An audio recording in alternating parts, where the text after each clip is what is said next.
Olá, queridos, paz do Senhor, meu irmão, minha irmã, você que está nos acompanhando em nosso canal, você que já é inscrito aqui em nossa plataforma no YouTube e você também que ainda não é inscrito, não perca a oportunidade neste momento enquanto estamos aqui nessa saudação.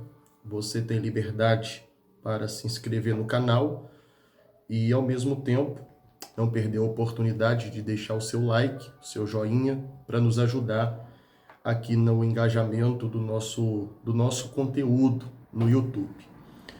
Aproveitando também para fazer um pedido que eu sempre faço para os nossos queridos irmãos que têm nos acompanhado aqui, que compartilhe esse vídeo com o maior número possível de pessoas que você puder alcançar. Com apenas um clique, você vai enviar essa mensagem para várias pessoas que precisam receber uma palavra da parte de Deus. Então, eu quero convidar você neste momento. Se não é inscrito, se inscreva. Se já é inscrito, deixa o seu joinha, compartilhe o vídeo e vamos alcançar o maior número possível de pessoas para receber essa mensagem. Lembrando que nós estamos falando a respeito do tabernáculo, o tabernáculo de Moisés, a tenda da congregação. Você que não teve acesso ao conteúdo desta série maravilhosa, você pode ainda ter acesso. É só entrar na galeria dos nossos vídeos e você vai estar acompanhando desde a primeira ministração até esta ministração presente. Sendo assim, você vai conseguir ter acesso a todas as informações espirituais que nós transmitimos aqui ao longo dessas ministrações, no propósito, meu querido, de abençoar a sua vida com a palavra do Senhor, com a palavra de Deus. Esse é o nosso principal propósito: edificar a sua vida, edificar a sua fé através da palavra de Deus. Falando do tabernáculo e falando de todos os utensílios sagrados que foi preparado para compor o espaço desta casa sagrada, desta tenda, deste lugar de encontro, deste lugar onde o povo do Senhor estaria recebendo a manifestação de Deus por intermédio dos seus ministros, os sacerdotes.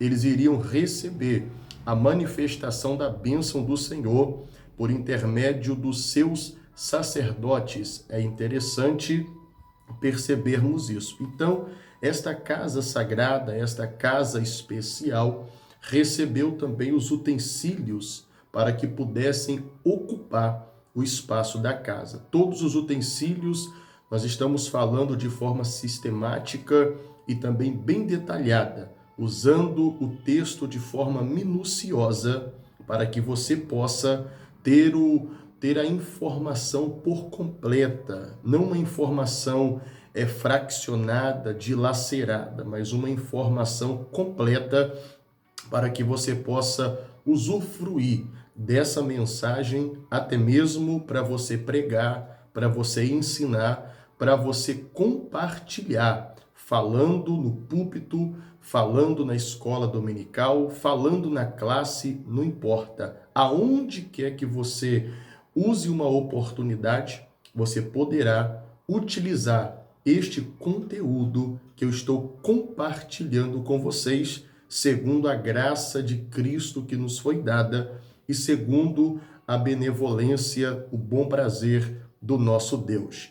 Já falamos a respeito de alguns utensílios sagrados e nesta oportunidade, nós vamos falar sobre o último utensílio sagrado. Qual é este?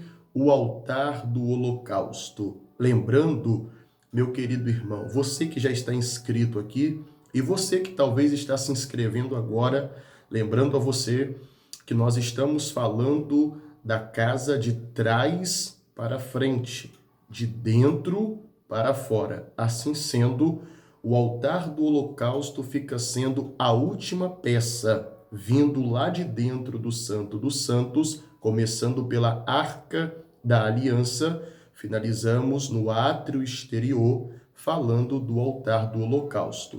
Se estivéssemos aqui tratando de fora para dentro, o altar do holocausto seria a primeira peça. Mas como eu disse a vocês desde a primeira ministração desta série, que a obra do Senhor, a obra de Deus, a obra do Espírito, ela é realizada na vida do homem, não é de fora para dentro, mas é de dentro para fora.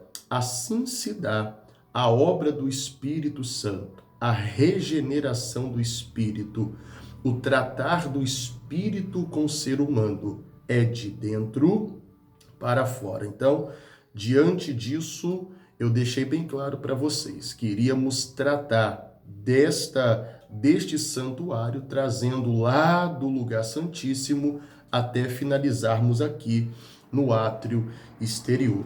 Assim sendo, vamos falar hoje sobre o altar do holocausto. E para começarmos aqui de fato com este estudo, nós vamos apelar, como eu sempre digo, para o texto da Bíblia. O texto da Bíblia desta oportunidade se encontra no livro do Êxodo. Êxodo, capítulo de número 38. Se você puder acompanhar aí, vai ser de muita importância, ok? De muita importância se você puder acompanhar o texto junto comigo. Como sempre digo, para os nossos alunos de teologia, seja em classe, ou seja em videoaula, seja em alguma transmissão, sempre digo para todos que é de fundamental importância que se tenha a Bíblia em mãos, ok? Que se tenha a Bíblia em mãos. Crente que ouve qualquer tipo de ministração, ensinamento, pregação, e que não confere com a Bíblia, esse tipo de crente é crente que facilmente será arrastado por qualquer tipo de vento de falsa doutrina. Qualquer profecia, qualquer revelação que não tenha base bíblica não pode ser de Deus. Por isso, eu tenho esse cuidado especial em falar para vocês. Toda comparação tem que ser feita na palavra, na Bíblia. É excepcional que tenhamos documentários, comentários, livros de apoio para ampliar o nosso conhecimento. Mas nenhum livro, nenhum dicionário, nenhum comentário, seja ele de quem for, nenhum deles servirá para substituir o livro de Deus, a lâmpada de Deus, a espada de Deus, a Bíblia Sagrada. Então, tenhamos em mãos a palavra do Senhor e confiramos o texto, por gentileza. Livro do Êxodo, capítulo 38, versículo 1 à frente. Está escrito assim: Fez também o altar do holocausto de madeira de cetim, de 5 côvados era o seu comprimento, e de 5 côvados era a sua largura, quadrado, e 3 côvados a sua altura. Fez-lhe as suas pontas aos seus 4 cantos, e as suas pontas formavam uma só peça. E as suas pontas estavam do lado do altar, cobriu-o de cobre. Fez também todos os utensílios do altar, os caldeirões, as pás, as bacias, os garfos, os braseiros, todos os utensílios ele fez de cobre. Fez também para o altar um crivo de cobre, de obra de rede, a sua cercadura debaixo até ao meio dele. Fundiu 4 argolas, as 4 extremidades do crivo de cobre, para os lugares dos varais, e fez os varais de madeira de cetim, e os cobriu de cobre, e meteu os varais pelas argolas aos lados do altar, para levá-lo com eles, fê-lo oco e de tábuas, ok? Essa é uma leitura extensa, mas é uma leitura necessária para a nossa melhor compreensão a respeito dessa peça magnífica. Estamos diante do altar do holocausto. altar do holocausto, que é uma peça fantástica, uma peça espetacular, que está centralizada no lugar chamado átrio exterior. E agora, meu querido irmão, minha querida irmã, quero que você dê toda a atenção, não pule esse vídeo, não passe nem um pouco do vídeo, acompanhe todos os detalhes, sabe por quê? Será de fundamental importância cada segundo que você vai conseguir ouvir para a sua melhor compreensão a respeito dos detalhes deste altar. Quando o hebreu chegava no santuário e colocava o pé na porta que dava acesso ao átrio, a primeira peça que ele via era essa peça gigantesca, era essa peça bruta, era essa peça que causava espanto, que causava pavor a todo ofertante que vinha no santuário trazer a sua oferta. Olha a dimensão dessa peça segundo os relatos de Êxodo 38, a medida falando em côvados. Mas vamos transliterar e colocar segundo as nossas medidas para que possamos ter uma compreensão um pouco melhor. Eu pude escrever aqui e as medidas são mais ou menos assim. São 2,5 metros de comprimento, 2,5 metros de comprimento, 2,5 metros a largura e 1,5 metro de altura. 2,5 de comprimento, 2,5 de largura, 1,5 de altura. Querido, esta era a maior peça do santuário. Esta era a maior peça do santuário, uma peça quadrada, gigantesca. Gigantesca que eu falo quando se refere ao tamanho das outras peças, da arca, da mesa, dos pães da presença, do altar de incenso que está lá dentro do lugar santo, do castiçal e da pia que estava próximo do altar. Essa peça, se comparada às outras, é uma peça exuberante, extraordinariamente grande, se comparada às outras peças. Por isso, causava espanto, causava assombro, causava pavor. Não só pelo tamanho, mas pelo significado que estava sobre esta peça, que nós vamos discutir um pouco mais à frente ainda. Essa peça fora feita de madeira de cetim, ou também pode ser madeira de acácia, vai depender muito da versão da Bíblia que você tem em mãos. Em algumas versões pode aparecer madeira de acácia, em outras versões, como a que eu estou trazendo hoje aqui, ok? Estou trazendo hoje aqui, a Tozer, pode parecer cetim, como aqui foi dito, mas não importa, seja cetim ou seja acácia, é uma representatividade da mesma manifestação de madeira. E essa madeira, como eu já disse em outras aulas, em outros vídeos, essa madeira trazia uma importância especial por causa da força, por causa da resistência, ok? Então era uma madeira que tinha algumas características peculiares. Isso por quê? Por causa da resistência que precisava ter, porque estamos falando agora de uma peça que está exposta ao tempo, de uma peça que está exposta ao vento, de uma peça que está exposta ao chão do átrio exterior, uma peça que será exposta a fogo em alta temperatura, ok? Em alta temperatura, isso falando de fogo de dia e de fogo de noite. Então essa peça feita com essa madeira, de fato, tinha uma importância singular, no sentido de força, de resistência, ok? Servia para isso.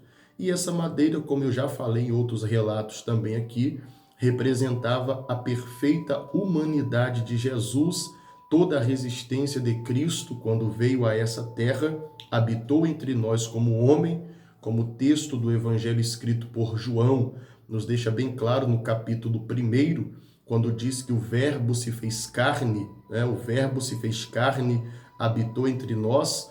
e é uma forma poderosa que João resolveu utilizar para mostrar como que Deus desceu até nós e habitou aqui entre os homens em perfeita humanidade, como também foi descrito pelo apóstolo dos gentios, o apóstolo das missões, o apóstolo Paulo, quando escreveu seu relato aos crentes que estavam na cidade de Filipos, no capítulo 2, trazendo para nós, descrevendo a perfeita humanidade de Jesus, como que ele se tornou um homem perfeito para cumprir o seu propósito, humilhando-se até a morte e morte de cruz. E como um homem perfeito, como um homem que resistiu ao pecado, o autor da carta aos Hebreus disse que em tudo ele foi tentado, porém sem pecado. E logicamente que observamos no Evangelho,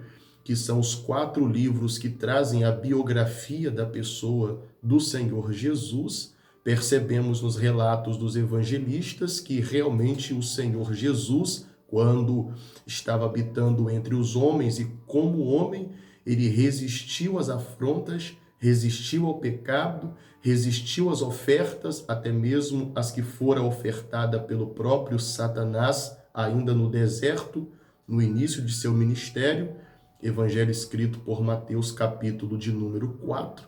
Então, essa madeira do altar tipificava a natureza humana de Cristo em sua perfeição, resistência e suportabilidade, como que ele iria suportar toda a pressão, toda a provação e toda a pressão externa vinda por parte de homens e por parte dos próprios demônios a mando de Satanás. Então, essa peça fora feita de madeira, representando a humanidade perfeita de Cristo.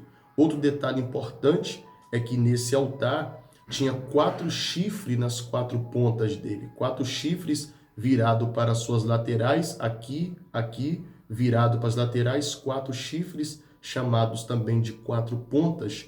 Eu já falei para vocês lá dentro do santuário, também o altar do incenso tinha 4 pontas, chamado também de 4 chifres, e fiz questão de falar para vocês, biblicamente, usando de forma correta os argumentos bíblicos, para mostrar para vocês que chifres na Bíblia representa poder, representa autoridade. Basta se ler o livro do profeta Daniel, no seu capítulo 7 e 8, todas as vezes que aparece a menção da palavra chifre, está interligado a poder, a domínio e a autoridade.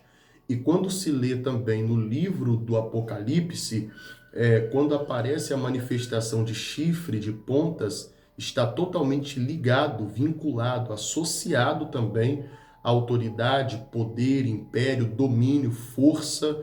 Então, no altar, os chifres, as pontas também representam força, autoridade, domínio, poder. Entretanto, aqui não é poderes humanos, não é domínio humano, autoridade humana. Aponta totalmente para o poder de Deus, para o domínio de Deus, para a soberania absoluta do Senhor Deus. E também representa, porque o altar é sacrifício, o altar traz o símbolo expiatório, de expiação, então representa também as 4 pontas, é a salvação de Cristo sendo enviada nos 4 cantos da terra, porque as 4 pontas, os 4 pontos cardeais, leste, oeste, norte e sul, era a salvação de Cristo por intermédio da sua morte vicária, sendo enviada aos 4 cantos da terra, por intermédio da pregação do próprio Evangelho. O próprio Senhor Jesus, na grande comissão, enviou seus discípulos para pregar a palavra do Senhor, no sentido de evangelismo, nos 4 cantos da terra. Essa foi a ordenança bíblica, no sentido do evangelismo universal, do evangelismo mundial. Evangelho escrito por Marcos, capítulo 16, versículo 15. Ide por todo o mundo e pregai o evangelho a toda criatura, ide por todo o mundo, os 4 cantos da terra, leste, oeste, norte e sul, as 4 pontas do altar do holocausto. Então, as 4 pontas representam poder, representam autoridade, domínio, claro que é o domínio de Deus, absoluto domínio do Senhor, o nosso Deus. Também foram feitas algumas outras ferramentas para trabalhar, e as ferramentas foram bem destacadas aqui no texto que nós lemos aqui, como, por exemplo, fora feito um recipiente para recolher a cinza do altar, um recipiente para que recolhesse a cinza do altar. Fora feita uma pá, e esta pá serviria para remover a cinza do altar, para poder jogá-la fora, para que a lenha nova pudesse ser consumida. Fora feita também os garfos. Esses garfos, claro que numa proporção bem maior do que os garfos que são utilizados hoje caseiramente dentro da nossa casa, dentro da nossa cozinha, os garfos numa proporção bem maior do que a que a gente costuma manusear em casa. Fora feita também as bacias, né? As bacias foram confeccionadas.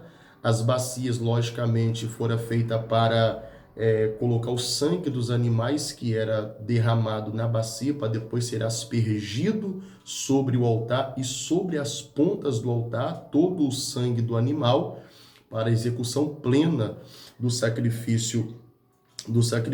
Fora feito também os braseiros. Os braseiros eram instrumentos que eram utilizados para poder controlar a brasa sobre o altar, né? Sobre o altar.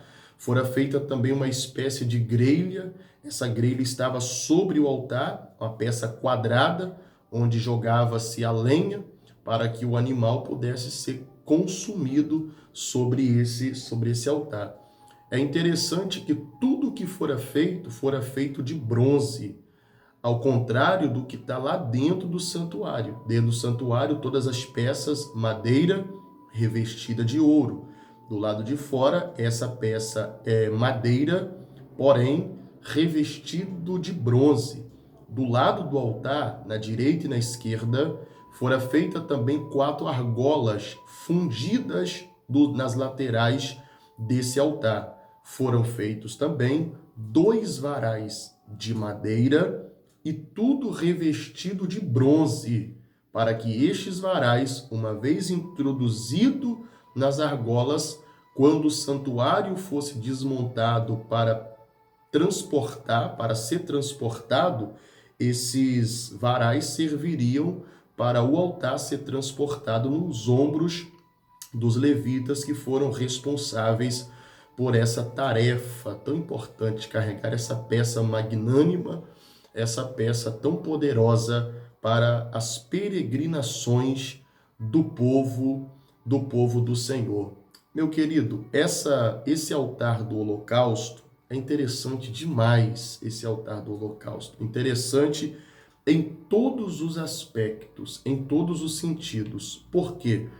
Todas as ofertas que eram levadas ao santuário, o ofertante, quando chegava, né, seja ele rico, seja ele pobre, seja ele desprovido de maiores recursos para poder levar uma grande oferta, um boi, um touro, um cordeiro, um carneiro, uma ovelha, não importa qual fosse a classe social do indivíduo, né, levaria a oferta até o santuário, e o ofertante se aproximava dos ministros, dos sacerdotes, do lado do altar, do lado norte do altar, e havia um ritual todo especial que era praticado antes da oferta ser conduzida até o altar. Primeiro, o ofertante colocava a mão na cabeça do animal, a mão na cabeça, seja o animal que fosse, boi, touro, cordeiro, carneiro, não importa, ovelha, colocava a mão na cabeça do animal. Colocando a mão, mistério de imposição, na cabeça do animal, era um simbolismo de transferência de culpa. A culpa do indivíduo estava sendo transferida para o animal através do toque. através da imposição das mãos,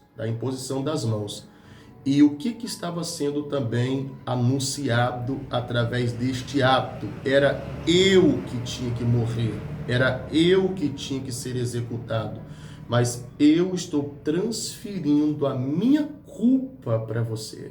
Então, quando a mão do ofertante era colocada na cabeça do animal, era um ato de transferência de culpa. A culpa do ser humano estava indo para o animal que seria executado. Depois desse ritual de transferência de culpa, o próprio ofertante tinha que imolar, tinha que sacrificar, matar aquele animal, executar a oferta, sacramentando esse ato nesse primeiro ponto.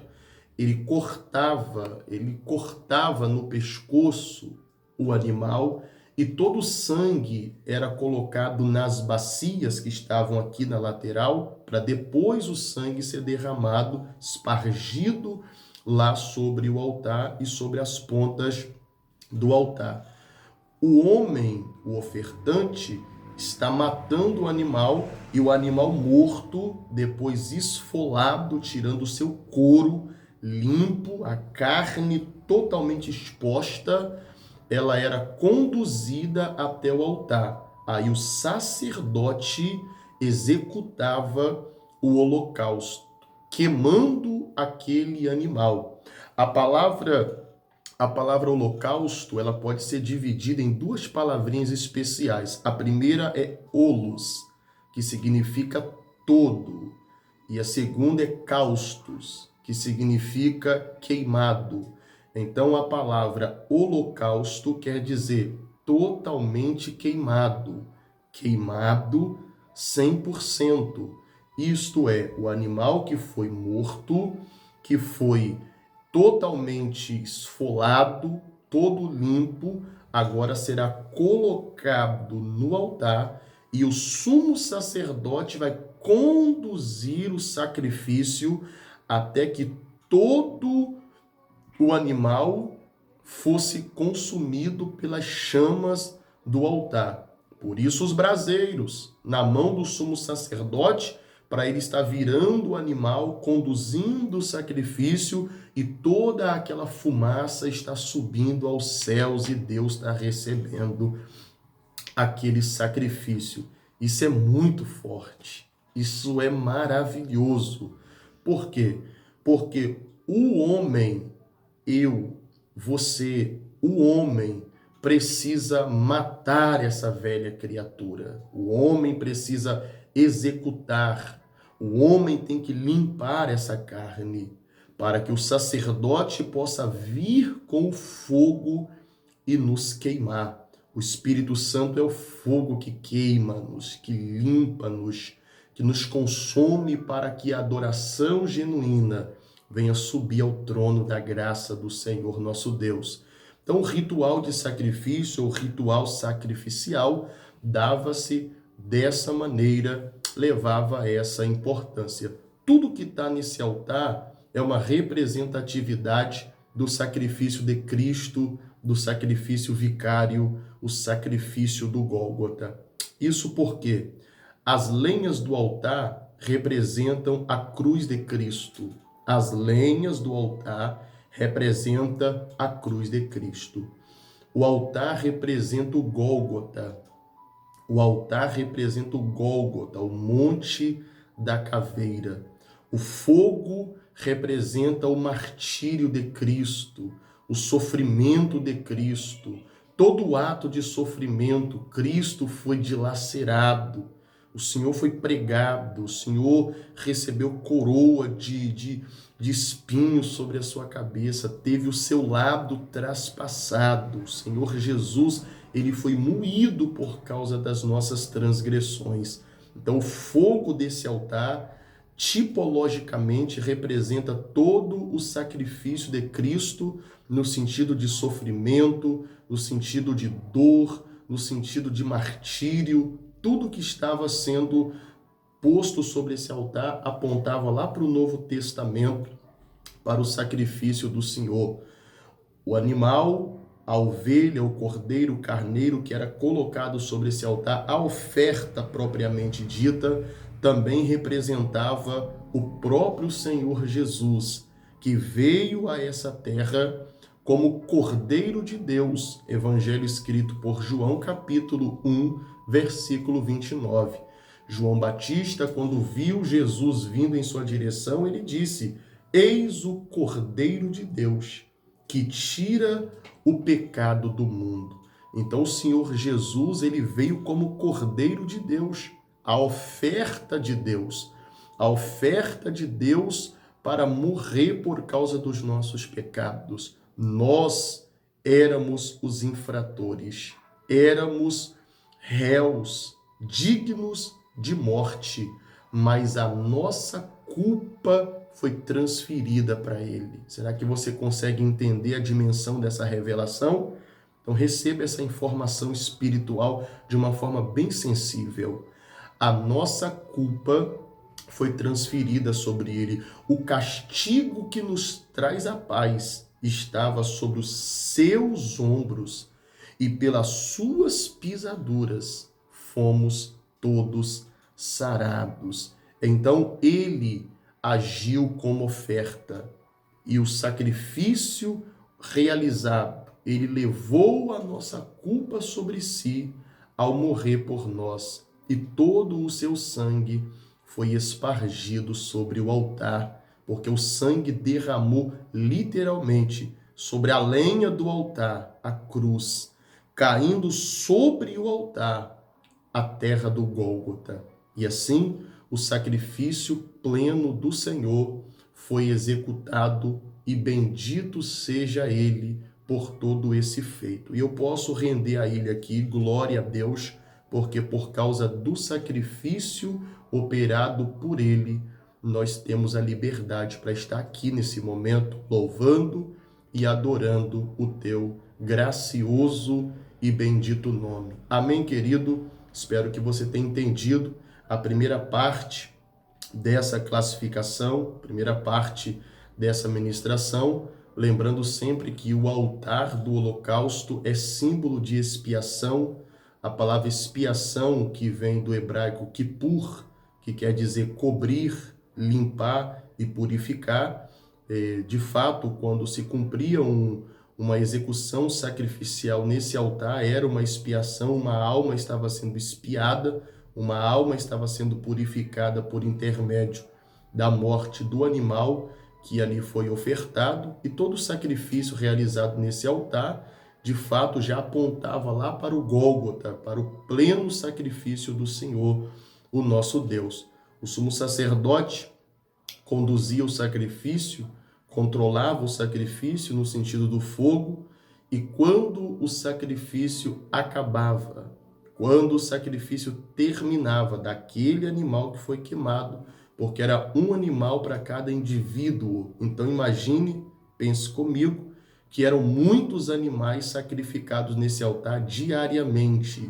Havia muitos ofertantes esperando a oportunidade. Não era um animal a cada 1 hora, 2 horas. Eram vários animais sacrificados em conjunto. Esperava-se apenas o momento de ser consumido sobre o altar do holocausto.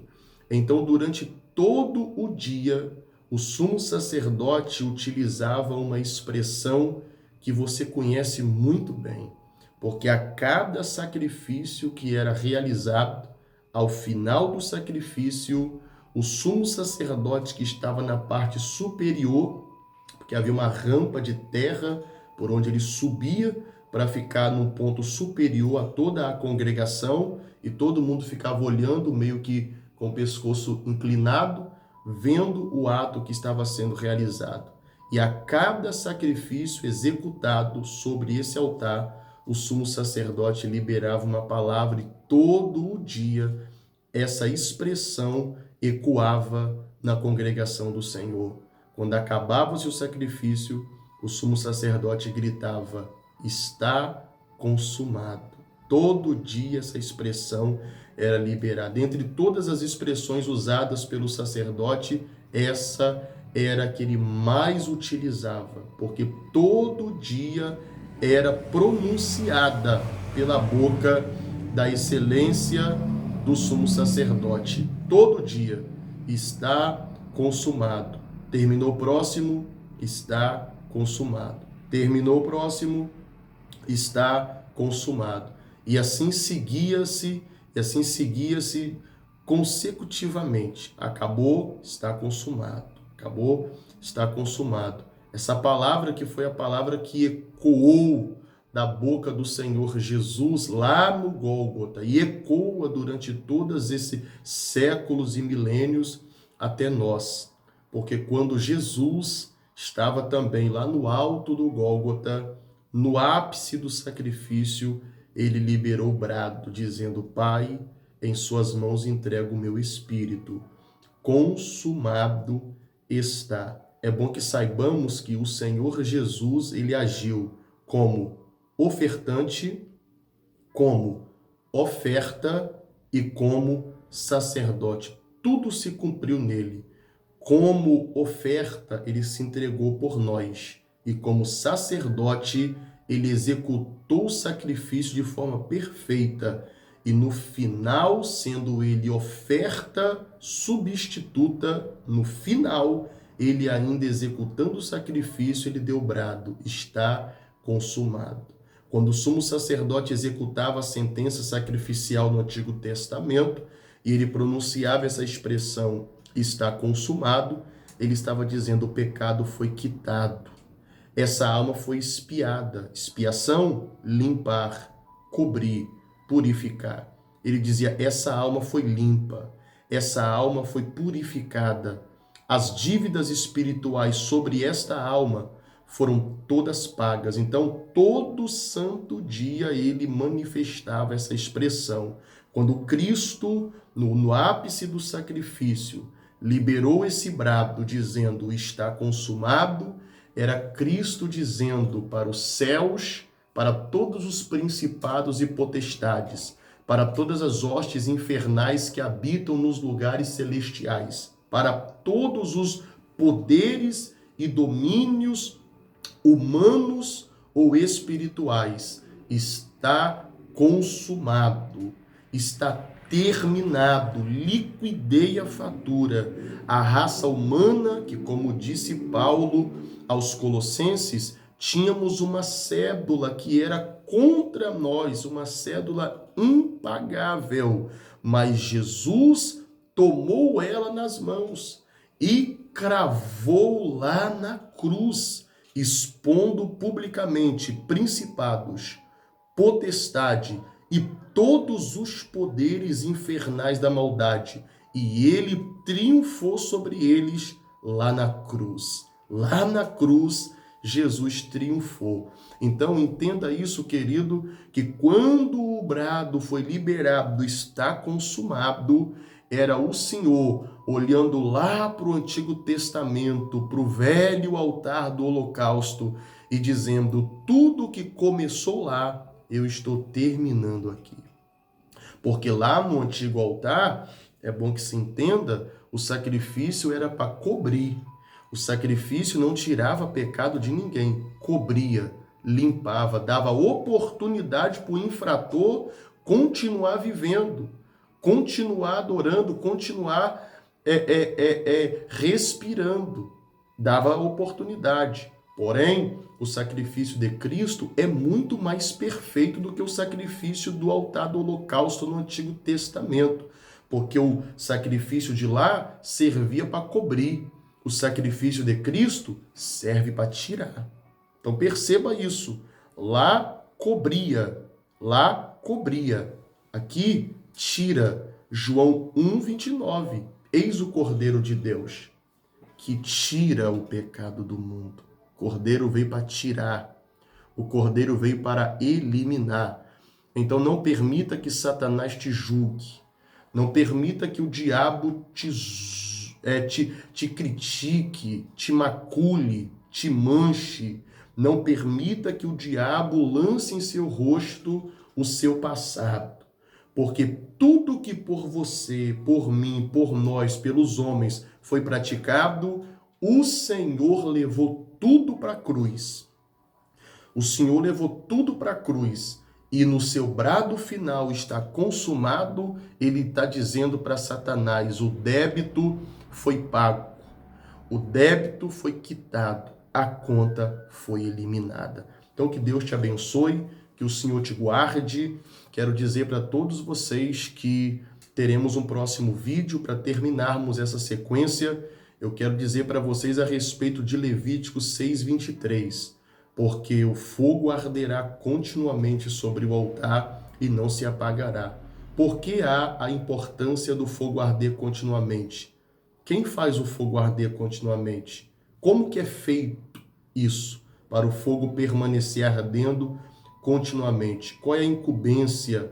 Qual é a responsabilidade? Como que é executada a tarefa para que esse fogo permaneça aceso? Porque o fogo aceso ele tem uma representatividade. Qual é essa representatividade? Te espero no próximo vídeo. Que Deus te abençoe, que o Senhor te guarde, guarde toda a sua casa e toda a sua família. Te vejo na próxima ministração, querendo Deus.